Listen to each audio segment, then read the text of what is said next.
اس ملک کو آپ نے چلانا ہے، سسٹم کو آپ نے آگے لے کے جانا ہے، تو انہوں نے اس سے پہلے جو بات کہی ہے اس میں انہوں نے اپنی جو ان کی کمزوریاں تھیں، اپنی جو ناکامیاں ہیں، ان کا بھی انہوں نے برملا ذکر کیا، اور اب وہ کہہ رہے ہیں کہ کوئی ایسا راستہ نکالیں۔ اب ایسا راستہ نکالنے سے مراد میں یہ نہیں سمجھتا کہ وہ یہ کہہ رہے ہیں کہ آپ ایک احتساب کے مقدمات ختم کر دیں۔ ایک بات تو اپنی جگہ پہ درست ہے نا علینا،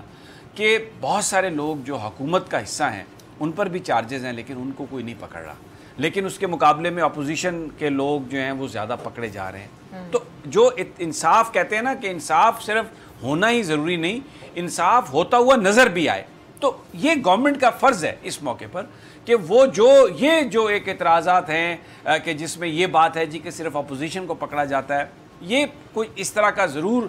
کوئی بندوبست ہونا چاہیے کہ جس میں جو لوگوں کی یہ شکایت ہیں ڈسکریمنیشن کی، یہ ختم ہونی چاہیے۔ لیکن میں پھر یہ کہوں گا کہ خواجہ سعد رفیق کی جو آج بات ہے، مولا علی کا قول ہے کہ کوئی دیوانہ بھی اگر آپ سے بات کر رہا ہو تو غور سے اس کی بات سن لیں، ہو سکتا ہے اس میں آپ کے لیے پتے کی بات ہو۔ اس ملک نے آگے جانا ہے، ہمیں آگے چلنا ہے، جن لوگوں کی کوتاہیاں ہیں قانون کے مطابق انہیں سزا ملے گی، لیکن پولیٹیکل وچ ہنٹنگ نہیں ہونی چاہیے۔ اور پھر دیکھیں اگر کوئی صدقے دل سے اپنی کہیں غلطی کا اقرار بھی کرتا ہے تو پھر یہ فرض ہے حکومت کا بھی، لوگوں کا بھی، سسٹم کا بھی، کہ وہ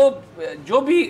قانونی طور پر جو ہے وہ تو کرے ہی کرے، لیکن نظام کو آگے لے جانے کے لیے اگر کوئی درمیانہ راستہ نکلتا ہے تو اس پہ غور ضرور ہونا چاہیے۔ سبسکرائب کریں اور بیل دبائیں تاکہ کوئی خبر رہ نہ جائے۔